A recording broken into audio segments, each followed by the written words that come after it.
نحمده ونصلي على رسوله الكريم اما بعد فاعوذ بالله من الشيطان الرجيم بسم الله الرحمن الرحيم رب اشرح لي صدري ويسر لي امري واحلل عقدة من لساني يفقهوا قولي بر الوالدین، یہ جو را کے اوپر زبر ہے یہ درست کر لیجیے، یہ مضاف مضاف الیہ ہے، تو مضاف پہ کیا ہوتا ہے؟ پیش ہوتی بر الوالدین، والدین سے حسن سلوک۔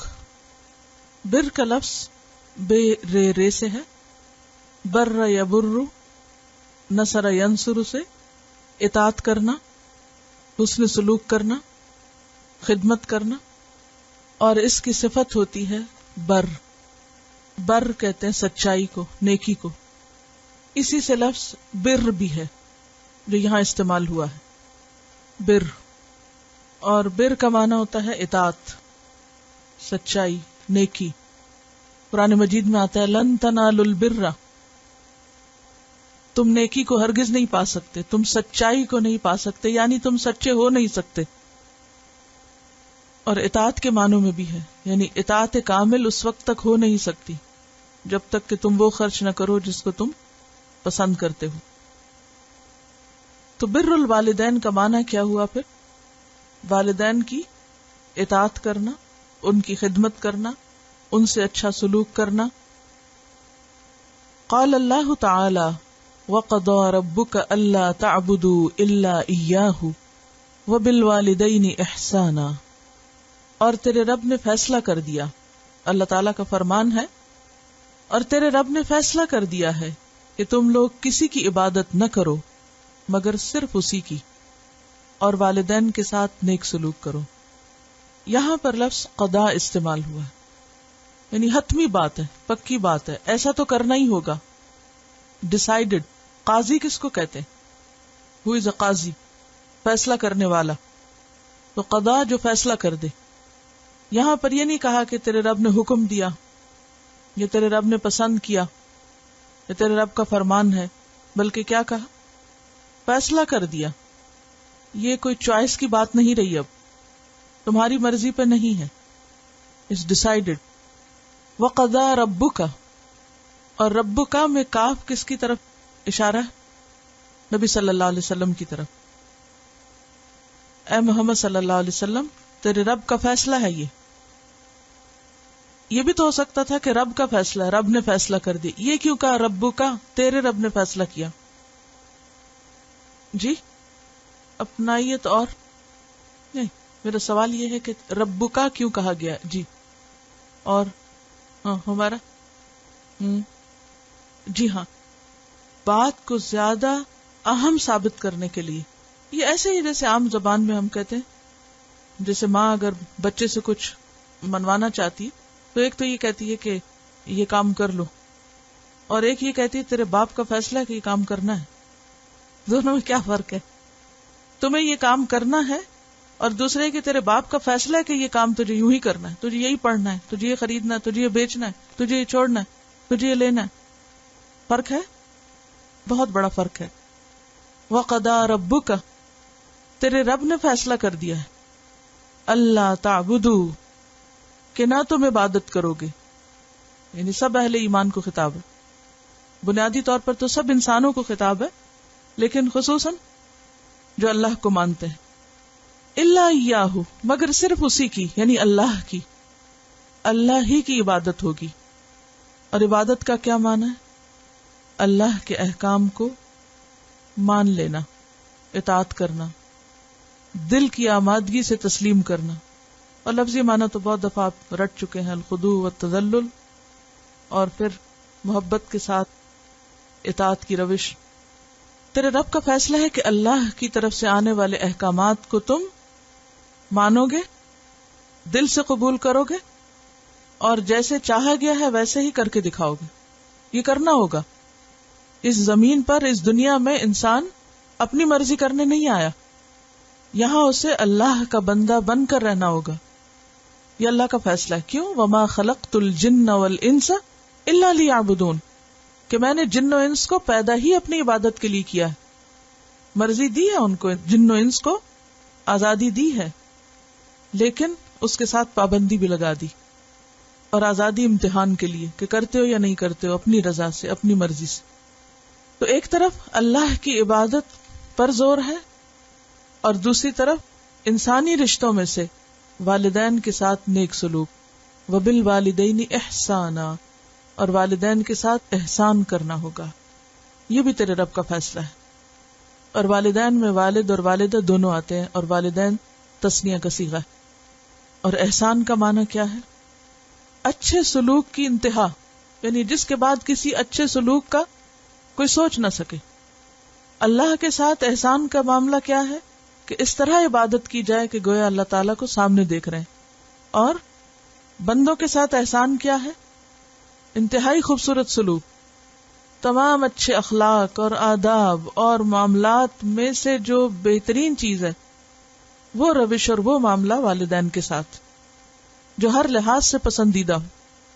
قال اللہ تعالی، اللہ تعالی کا فرمان ہے، وَوَصَّيْنَا الْإِنسَانَ بِوَالِدَيْهِ إِحْسَانًا، ہم نے انسان کو ہدایت کی کہ وہ اپنے والدین کے ساتھ نیک برتاؤ کرے. یہاں بھی آپ دیکھ رہے ہیں کہ وصینا کا لفظ آیا ہے. وصیت کیا معنی ہوتا ہے؟ وصیت کا تاکیدی حکم، نصیحت بھی نہیں، وصیت، تاکیدی حکم کیا ہم نے انسان کو. کس بات کا؟ بوالدیہ، اپنے دونوں ماں باپ کے ساتھ احسانا، احسان کرنے کا، اچھا سلوک کرنے کا. تو ان آیات سے کیا پتہ چلتا ہے کہ ایک طرف حقوق اللہ ہیں اور دوسری طرف حقوق العباد، اور ان میں سے سب سے پہلے والدین کا حق. یعنی انسانی تعلقات اور انسانی معاملات میں حسن سلوک کا جو سب سے زیادہ مستحق ہے وہ انسان کے ماں باپ ہیں. حقوق اللہ کیا ہوتے ہیں؟ بندے کے ذمے وہ حق جو اللہ کی نسبت سے ہوتے ہیں. اور حقوق العباد کیا ہیں؟ وہ ذمہ داریاں، وہ حقوق، وہ فرائض جو ایک انسان پر دوسرے انسان کی نسبت سے عائد ہوتے ہیں. حقوق العباد کیا ہیں؟ وہ حقوق ہیں، وہ ذمہ داریاں ہیں، وہ فرائض ہیں جو ایک انسان پر عائد ہوتی ہیں. کس کی نسبت سے؟ بندوں کی نسبت. نسبت کا کیا مطلب؟ یعنی بندوں سے معاملہ کرتے وقت جو ذمہ داریاں عائد ہوتی ہیں وہ حقوق العباد کہلاتی ہیں.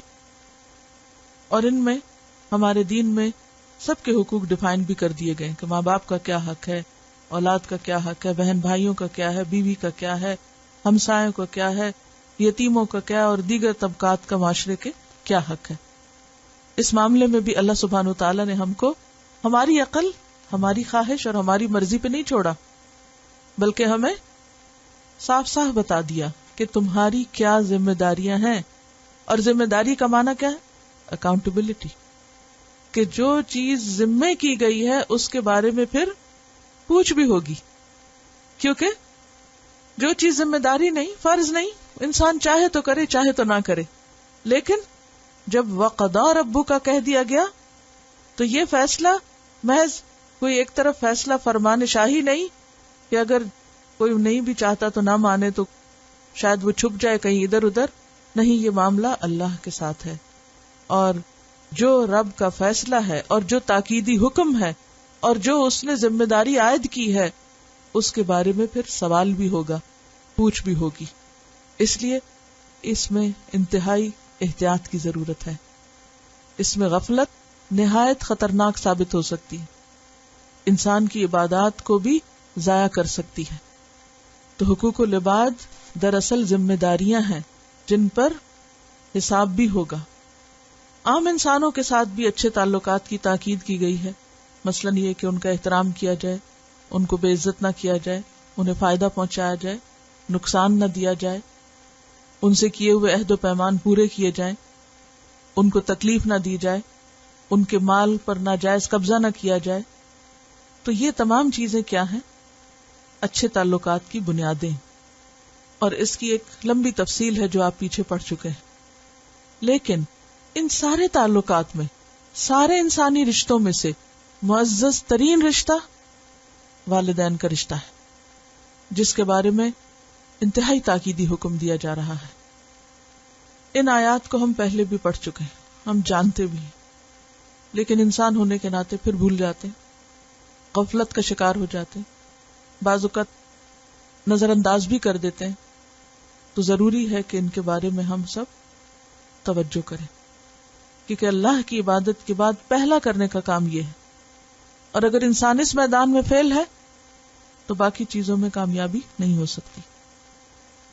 حدیث نمبر 171 عن عبد الله بن عمرو عن النبي صلی اللہ علیہ وسلم قال رضا الرب في رضا الوالد وسخط الرب في سخط الوالد رواہ الترمذی کتاب البر والصلۃ.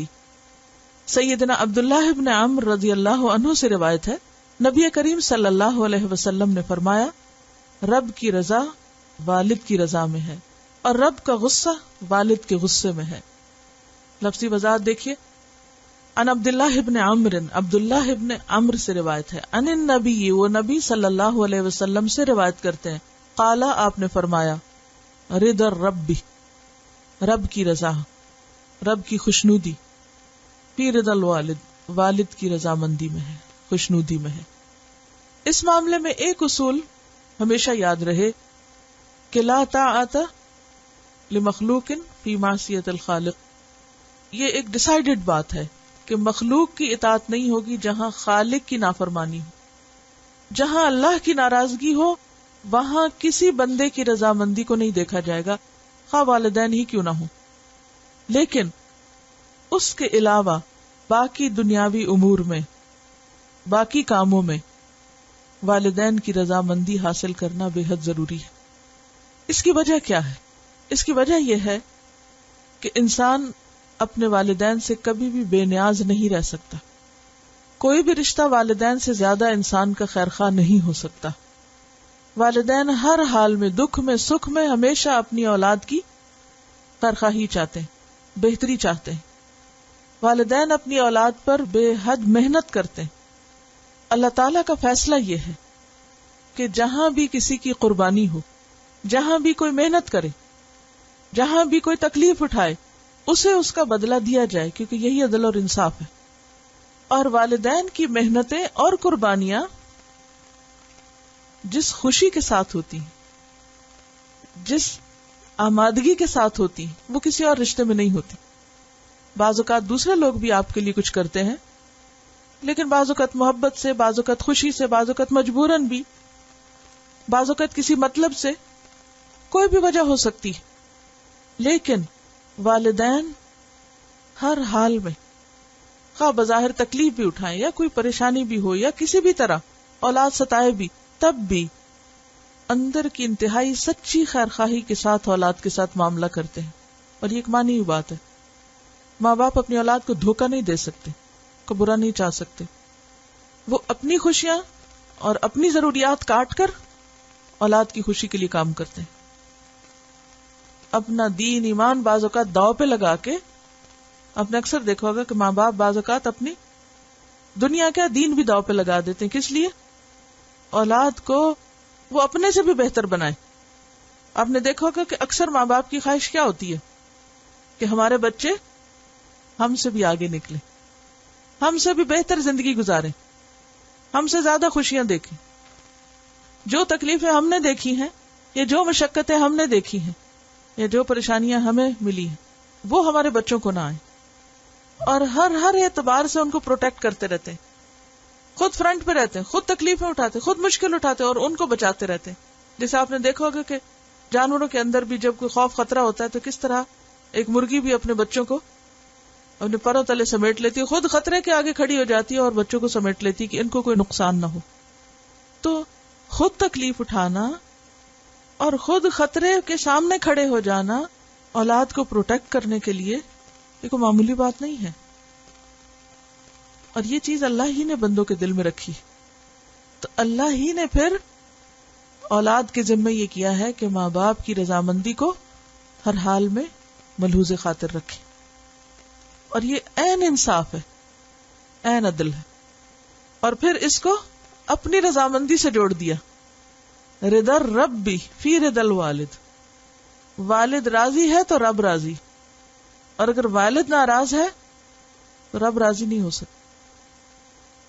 یعنی ایک معیار دے دیا گیا، کرائیٹیریا دے دیا گیا، ذمہ داری ڈال دی گئی کہ یہ تمہیں کرنا ہوگا.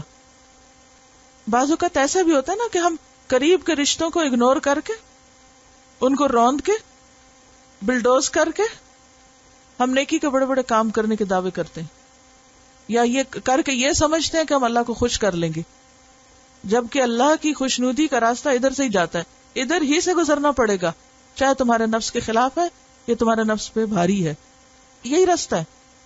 بعض اوقات ایسا ہوتا ہے نا، آپ کو کسی منزل تک پہنچنا ہوتا ہے تو ایک نہیں دوسرا نہیں تیسرا کئی راستے جا رہے ہوتے ہیں۔ بعض اوقات ایسا ہوتا ہے چھوٹا راستہ بند ہے تو آپ کو ایک بڑا روٹ لے کے وہاں تک لیکن یہاں تو کوئی دوسری طرف سے جانا نہیں، ادھر سے ہی جانا ہے، جو کچھ کرنا یہیں سے گزر کے کرو، اور ایسا کرنا آسان نہیں ہے۔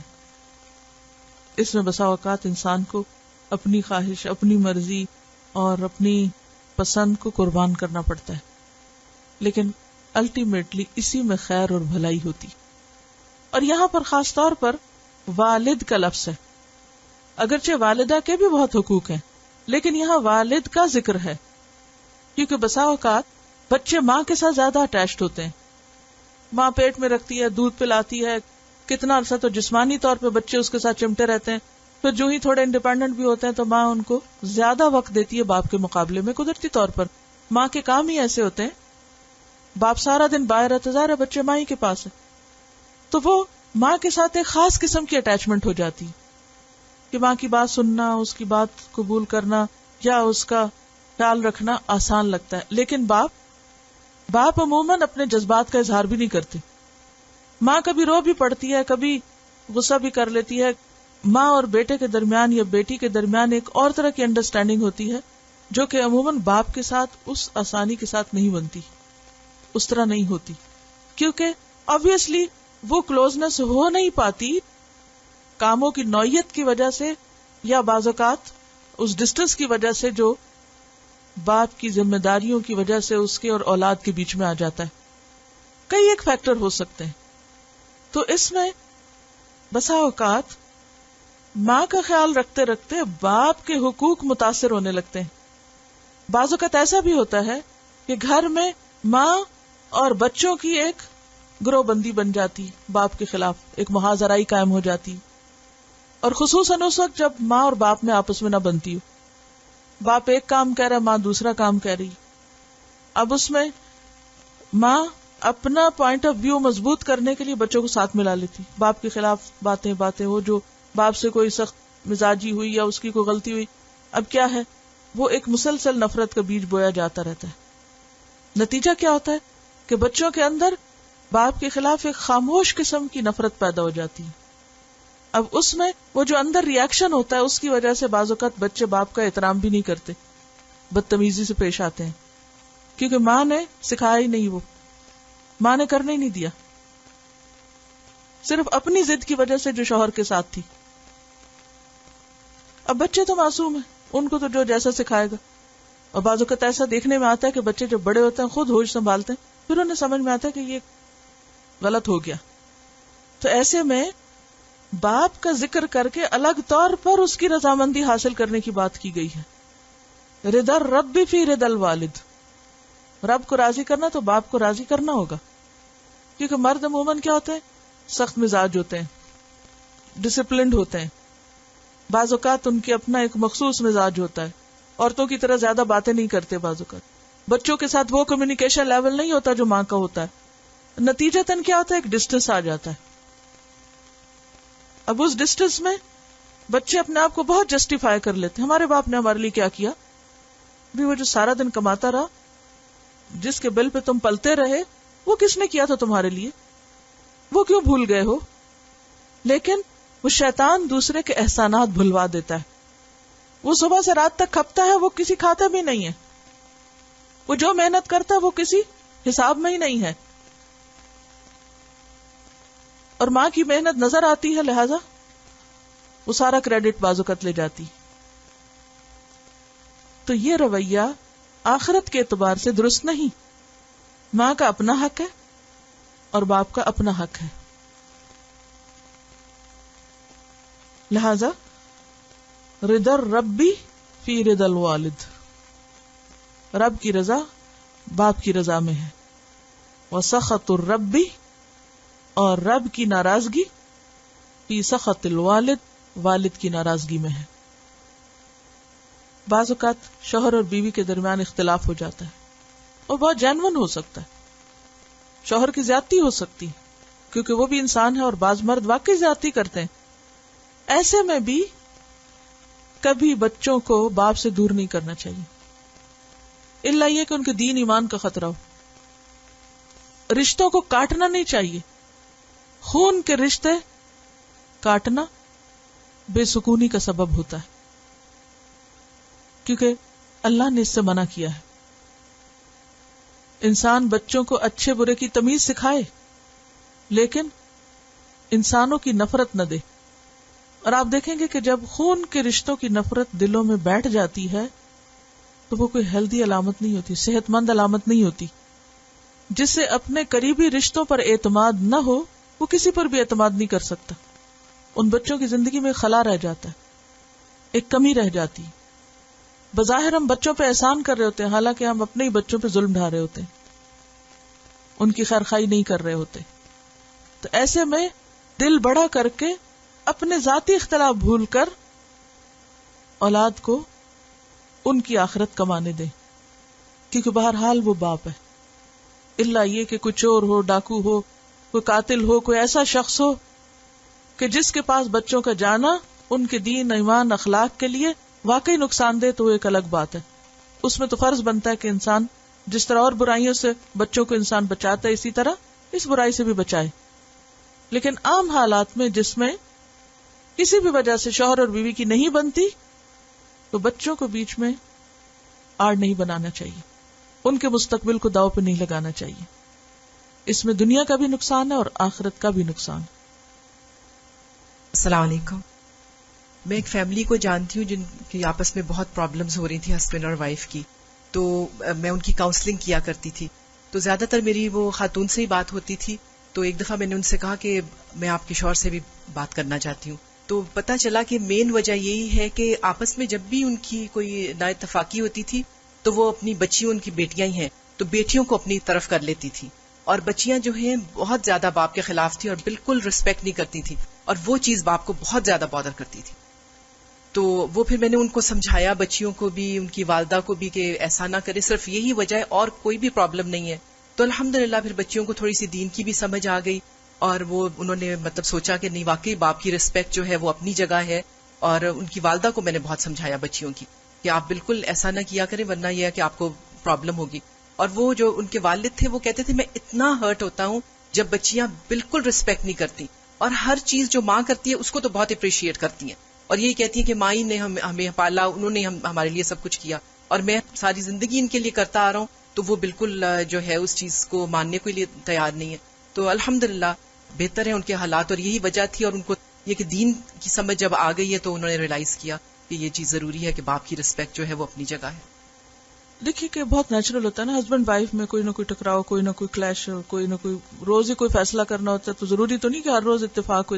اختلاف رائے بہت ممکن ہوتا ہے اور جتنا جو جس کے قریب ہوتا ہے ان میں اختلاف رائے کے امکانات بھی زیادہ ہوتے. اور پھر مرد اور عورت کا جو ایک ذہنی اختلاف ہے جو انڈرسٹوڈ ہے، جو اللہ ہی نے بنایا ہوا ہے، ایسے میں ان چیزوں کو بہت حکمت کے ساتھ ٹیکل کرنا چاہیے اور اس اختلاف کو وہیں رہنا چاہیے، نیچے نہیں آنا چاہیے. جب وہ نیچے آ جاتا ہے تو اب کیا ہوتا ہے کہ ایک پارٹی ماں اور بچوں کی بن جاتی ہے اور دوسری طرف شوہر تنہا رہ جاتا ہے. اب نتیجہ کیا ہوتا ہے کہ وہ سارے دن کام کر کے تھکا ہوا جب گھر آتا ہے تو گھر میں بیوی تو ویسے ہی ناراض ہے کیونکہ اس کا اختلاف ہو گیا تھا، کسی بات پہ آرگیومنٹ ہوگی. اب اس نے 7 اولاد کو بھی ملایا ہوا ہے، لہذا کوئی بات کرنے والا ہی نہیں، کوئی عزت دینے والا ہی نہیں. اور مرد حضرات جتنا عزت نہ ملنے پر ہرٹ ہوتے ہیں، چاہے وہ اس کا اظہار نہ کریں، کیونکہ اللہ نے ان کو ایک درجہ اوپر دیا نا. جب ان کی فطرت میں اللہ نے رکھ دیا کہ ان کی عزت کی جائے، انہیں احترام دیا جائے، جب ان کو وہ احترام نہیں ملتا تو پھر وہ اور نیگیٹولی ریئیکٹ کرتے ہیں، جس کے نتیجے میں لامتناہی مسائل شروع ہو جاتے ہیں. اور اس میں رول کون پلے کرے گا کہ سب حقداروں کو حق ملے؟ ماں ہی کرے گی، اور اس کے لیے ماں کو دل بڑا کرنا ہوگا. اس بات کو تو پلے باندھ لیں، کبھی اختلاف ہو، کوئی ڈس ایگریمنٹ ہو، بچوں کے سامنے مت جھگڑیں. بچوں کے سامنے بالکل وہ اظہار نہیں کریں کیونکہ اس سے دونوں کا ہی روب چلا جائے گا. اور یہ چیز خرابی کی جڑ ہوتی ہے. یہاں سے فساد شروع ہوتا ہے. جب بڑے بچے بن جائیں بچوں کے سامنے اور بچوں سے بھی بدترین شکل میں آپس میں لڑیں اور ایک دوسرے کی عزت اور احترام نہ کریں، کیونکہ والدین بچوں کے لیے رول ماڈل ہوتے ہیں. جب وہ بری مثال قائم کرتے ہیں تو بچوں کے دل سے فوری طور پر ان کی عزت احترام چلا جاتا ہے. لہذا وہ نہ ادھر کے نہ ادھر کے. یہ جو سپیریورٹی ہے یہ اللہ ہی نے دی ہے ان کو. وَلِلرِّجَالِ عَلَيْهِنَّ دَرَجَةٌ. یہ اللہ کا نظام ہے. اگر آپ اس کے خلاف جائیں گے تو خود ہی نقصان اٹھائیں گے. عورت کچھ بھی کر لے وہ مرد سے بڑی ہو ہی نہیں سکتی. یہ نہیں کہ میں اس کے باعث ہوں، عورتوں کے خلاف ہوں، میں خود ایک عورت ہوں، لیکن اس تقسیم کو سمجھنا چاہیے اور اسے رضیت باللہ ربن کے تحت مان لینا چاہیے جو اللہ نے رکھی ہے، اور اسے قبول کر لینا چاہیے. اور بھلے کسی معاملے میں آپ بہت سمجھدار بھی ہوں اور بہت ماہر بھی ہوں، پھر بھی جس کو اللہ نے درجہ دیا اسے درجے میں ہی رکھیں. اسی میں بھلائی ہے، اسی میں خاندان کی ذہنی صحت ہے، اسی میں خاندان کی عملی ترقی ہے، اسی میں ان کی دنیا اور دین و آخرت کی سربلندی ہے. اگلی حدیث ہے عن ابی الدرداء سمع النبی صلی اللہ علیہ وسلم یقول الوالد اوسط ابواب الجنة فأدع ذلك الباب او احفظه رواہ ابن ماجہ کتاب الادب. سیدنا ابو درداء رضی اللہ عنہ سے روایت ہے کہ انہوں نے نبی کریم صلی اللہ علیہ وسلم سے سنا، والد جنت کا درمیانی دروازہ ہے، پس چاہے تو اس دروازے کو ضائع کر دو یا اس کی حفاظت کرو. لفظی وضاحت. عن ابی الدرداء، ابو درداء صحابی سے روایت ہے رضی اللہ عنہ، سمع انہوں نے سنا، النبی نبی صلی اللہ علیہ وسلم سے، یقول آپ فرماتے تھے. اب آپ دیکھیے کہ کہیں پر آتا قالا اور کہیں آتا یقول. تو یقول جو ہے اس میں خاص طور پر یہ کہ یہ بات آپ ایک سے زائد بار فرماتے تھے، یعنی آپ کہا کرتے تھے کیا؟ الوالد والد، اوسط درمیانہ، ابواب دروازوں میں سے، الجنت جنت کے، جنت کے دروازوں میں سے درمیانہ دروازہ ہے، سینٹرل گیٹ. فأدع ذلک، پس ضائع کر دو اس کو، البابا یعنی اس دروازے کو، او احفظہ یا اس کی حفاظت کرو. اس کو ابن ماجہ نے روایت کیا ہے کتاب الادب میں. اس حدیث میں بھی والد کے مقام کا ذکر کیا جا رہا ہے کہ والد جنت کے دروازوں میں سے ایک دروازہ ہے، اور وہ بھی بہترین دروازہ، درمیانہ دروازہ، مین گیٹ جسے آپ کہہ سکتے ہیں. تو چاہے اس دروازے کی حفاظت کرو اور چاہے اس کو ضائع کر دو. حفاظت کا کیا معنی ہے؟ کہ اس کے ساتھ اپنا تعلق درست رکھو، اس کو اس کا مقام دو، اس کو راضی رکھو، تاکہ جنت میں داخلہ باعزت طریقے سے ہو سکے. آپ کو وہ روایت یاد ہوگی اصحاب الاعراف کے بارے میں، کہ جس میں آتا ہے کہ کچھ لوگ اعراف پر ہوں گے اور ان میں سے وہ جو شہید ہوئے لیکن والدین کی مرضی کے خلاف جہاد میں شریک ہوئے. ایک طرف شہادت ہے اور دوسری طرف والدین کی نافرمانی. جنت میں جانے سے وہ نافرمانی روکے ہوئے ہیں اور جہنم میں جانے سے وہ شہادت روکے ہوئے ہیں. تو وہ عین بیچ میں اٹکے ہوئے ہیں. بعض اوقات انسان ایک طرف بہت بڑی بڑی نیکیاں کرتا ہے، بڑے بڑے کام کرتا ہے، اور دوسری طرف کو کمپلیٹلی اگنور کر دیتا ہے. یہ رویہ بھی درست نہیں. اعتدال کی ضرورت ہے. انسان جہاد فی سبیل اللہ جیسے کام کو کرتے ہوئے بھی اپنی ذمہ داریوں کو نہ بھولے اور اپنے فرائض کو یاد رکھے. اور اس کی تائید یہ اگلی حدیث ایک کرتی ہے جس میں آتا ہے کہ ایک شخص رسول اللہ صلی اللہ علیہ وسلم کی خدمت میں حاضر ہوا اور عرض کیا کہ میں آپ سے ہجرت پر بیعت کرنے کے لیے حاضر ہوا ہوں، اور میں نے اپنے والدین کو اس حال میں چھوڑا کہ دونوں رو رہے تھے، یعنی وہ راضی نہیں تھے. آپ نے فرمایا کہ ان کے پاس واپس جاؤ اور ان کو ہنساؤ جیسا کہ تم نے ان کو رلایا، ان کو خوش کر کے آؤ، پھر مجھ سے بیعت کرنا. یعنی تم دین کی خدمت کے قابل بھی جبھی ہو جب اپنے ان قریبی رشتہ داروں کا لحاظ اور پاس رکھو، ان کو اذیت دینے سے، تکلیف دینے سے بچو۔ اگر کوئی شخص نماز، روزہ، حج، زکوٰۃ، صدقہ، خیرات اور بہت سے اور اچھے اچھے کاموں میں مشغول ہے، لیکن ماں باپ کی پرواہی نہیں، تو گویا اس نے اس لاپرواہی میں جنت میں جانے کے اس راستے کو ضائع کر دیا، بند کر دیا۔ اب آپ دیکھیے کہ کسی بھی دروازے سے انٹری کی بجائے جو مین گیٹ ہوتا ہے اس میں ہمیشہ انٹری آسان ہوتی، اس کے سائز کی وجہ سے یا اس کے درمیان میں ہونے کی وجہ سے، قریب ہونے کی وجہ سے۔ تو جیسے پہلے میں نے عرض کیا کہ کسی منزل تک پہنچنے کے لیے بسا اوقات کئی راستے ہوتے ہیں اور بعض اوقات ایک ہی ہوتا ہے اور اسی سے ہی جانا ہوگا۔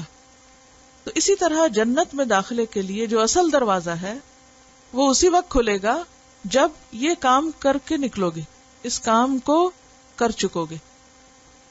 اگر اس کو ضائع کر دیا، اس کی پرواہ نہ کی، تو پھر باقی نیکیوں سے وہ درجہ اور وہ مقام نہیں مل سکتا جو اس سے مل سکتا ہے۔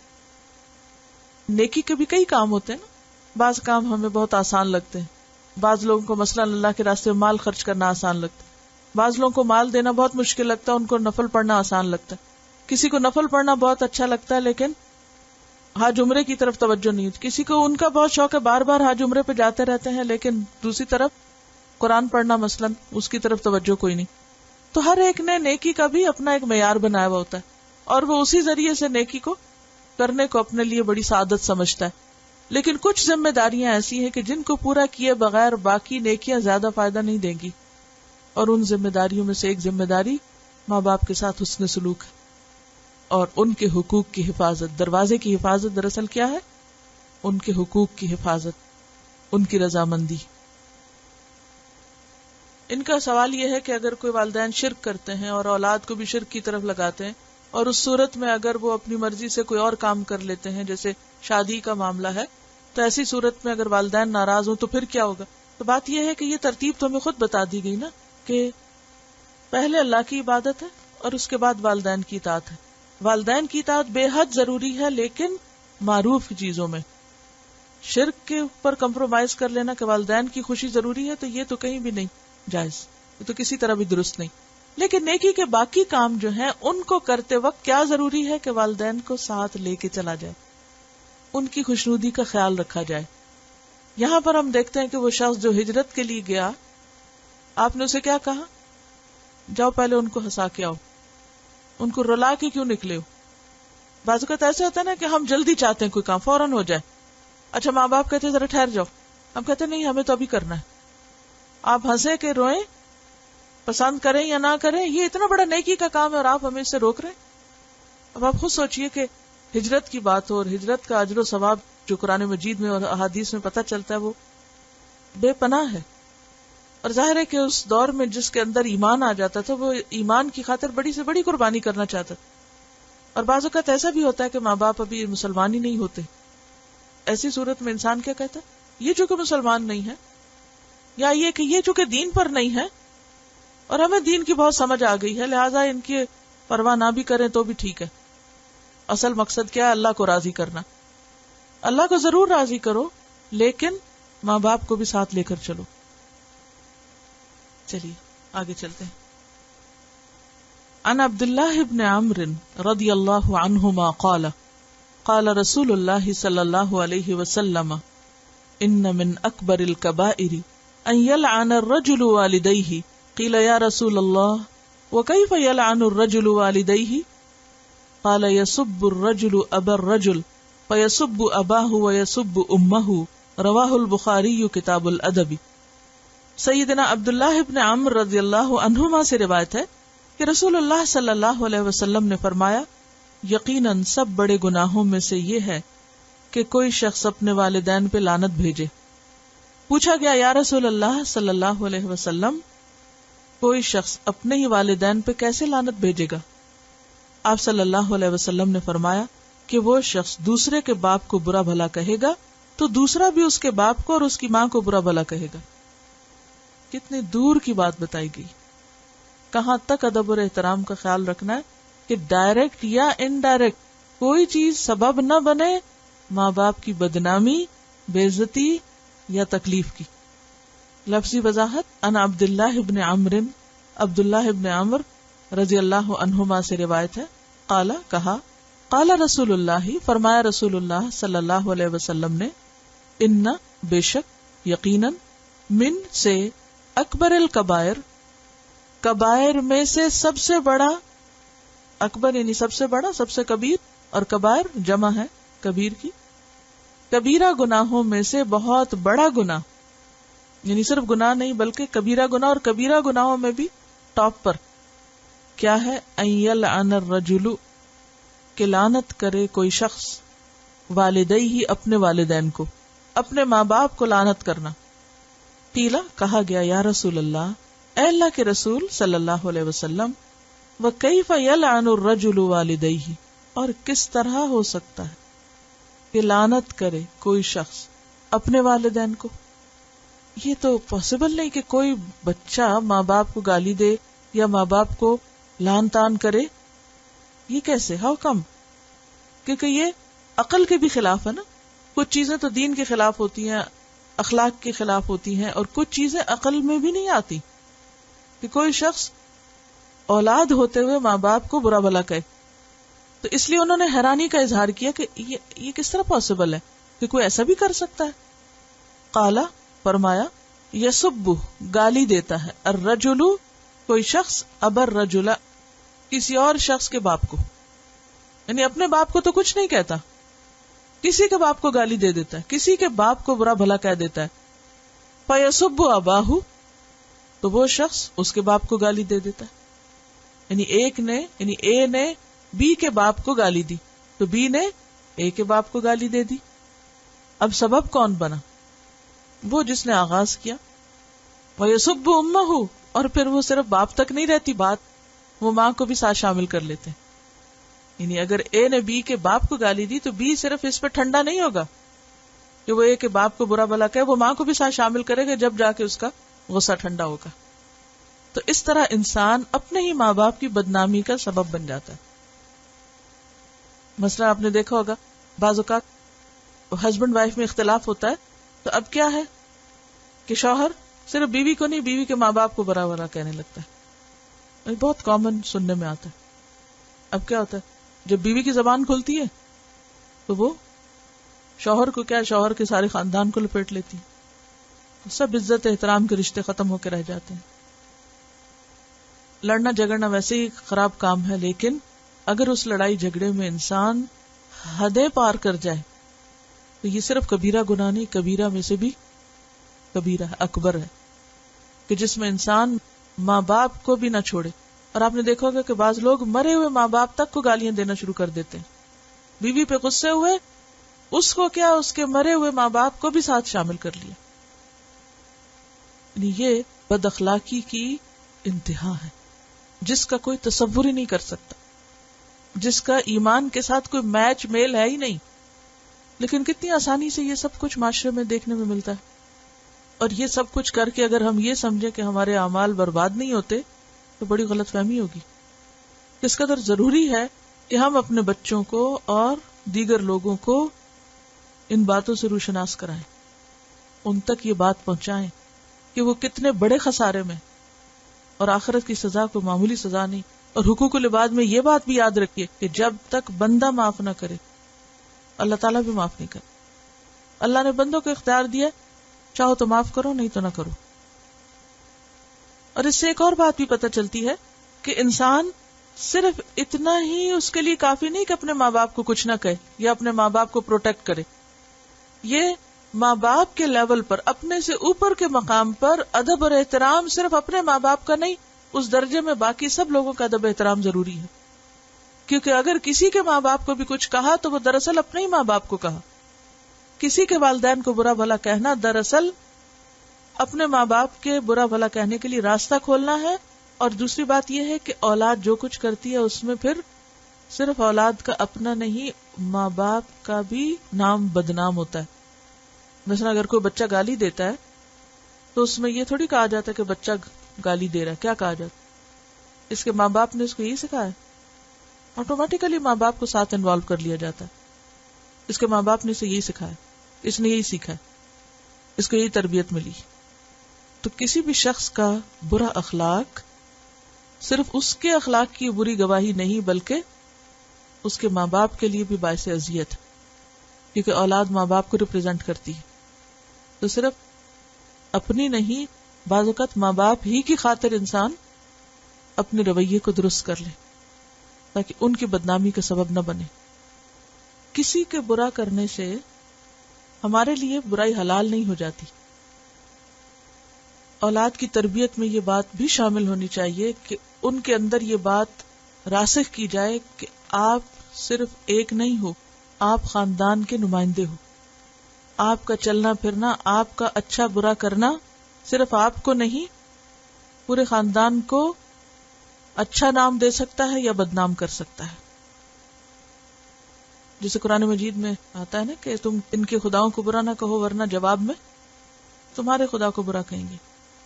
گویا برائی یا بد اخلاقی ایک ایسی چیز ہے، بد زبانی ایسی چیز ہے، انسان اس پر منہ کھولتا ہی ہے تو وہ چھینٹے صرف سامنے نہیں جاتے، پلٹ کے اپنے اوپر آتے ہیں. جیسے انسان کے جسم سے جو بھی گندگی خارج ہوتی اس کی بیڈ سمیل سب سے پہلے کس تک پہنچتی؟ خود انسان کو. اسی طرح منہ سے کوئی گندا لفظ انسان نکالتا ہے کسی کے لیے بھی، وہ کسی تک تو پہنچے گا، سو پہنچے گا، سب سے پہلے اس کی برائی خود اس کو پہنچتی، اس کی اپنی ذات فوراً متاثر ہوتی ہے. تو یہ بہت احتیاط کا معاملہ ہے، اتنا آسان نہیں ہے. تو گندے الفاظ، گندی زبان، گالی گلوچ، یہ اس غلاظت سے بھی برا ہے جو انسان کے جسم سے نکلے اور انسان کو بری طرح داغدار کرتا ہے، بدنما کر دیتا ہے. کوئی کچھ بھی کرے، انسان اپنی زبان کو کنٹرول کرے، خود کسی کو چانس نہ دے، ٹریگر نہ کرے، سبب نہ بنے، ہوا نہ دے، موقع نہ دے دوسرے کو. بعض اوقات ہم خود کچھ نہیں کرتے، ہم صرف آگ بھڑکا دیتے ہیں، تو سارا وبال کس پہ پڑے گا؟ آگ بھڑکانے والے پر. تو پہلے ہی درجے پر اگر انسان اپنے غصے کو، اپنے غضب کو کنٹرول کر لے اور برے الفاظ زبان سے نہ نکالے اور دوسرے کو شے نہ دے تو معاملہ ختم ہو جائے گا. ایک دیا سلائی جب جلتی ہے نا تو وہ کتنی دیر جلتی ہے؟ چند سیکنڈ. لیکن اگر اس کو لگا دیا جائے کسی اور چیز کے ساتھ، پھر آپ دیکھیں نتائج کیا آتے ہیں. ایک شخص کتنا بھی برا کہے گا، اگر دوسرا خاموشی اختیار کر لے تو بات وہیں رہ جائے گی. وہ ایک دیا سلائی جل کے وہیں بجھ کے ختم ہو جائے گی. جس نے ہوا دے دی معاملہ بگڑ گیا، وہ تو جنگل بھی جلا دے گی. ایک چپ 100 سکھ. چپ ہی مشکل ہے نا. کہتے ہیں کہ اب یہ رشتے جو ہیں یہ ایک جوک بن گئے. لوگ اپنے ماں باپ کو مذاق اڑانے میں اور ان کی برائیوں کو بے وقوف سمجھنے میں کوئی کسر نہیں چھوڑ رکھتے. ہر آنے والی جنریشن کیا سمجھتی ہے کہ ان کے پیچھے والے احمق لوگ تھے، ان کو کچھ نہیں آتا. یہ بھی بد تہذیبی کی ایک علامت. اصل میں جب ہسبینڈ وائف آپس میں احترام نہیں کرتے تو وہاں سے ہی ساری خرابیاں شروع ہوتی. آگ وہاں سے بھڑکتی ہے جو پھر سب تک پہنچتی. یہ کہتی ہیں کہ بعض اوقات مرد مجبور کرتے ہیں کہ ان کو جواب دیا جائے اور شوہر اور غضبناک ہوتے ہیں اگر بولا نہ جائے. اس کا یہ مطلب نہیں کہ گالی دے کے ہی بولا جائے، اس کا مطلب یہ ہے کہ جو وہ پوچھ رہا ہے اس کو جواب دیا جائے. سبحانک اللہم و بحمدک نشہد ان لا الہ الا انت نستغفرک و نتوب الیک. السلام علیکم و رحمۃ اللہ وبرکاتہ.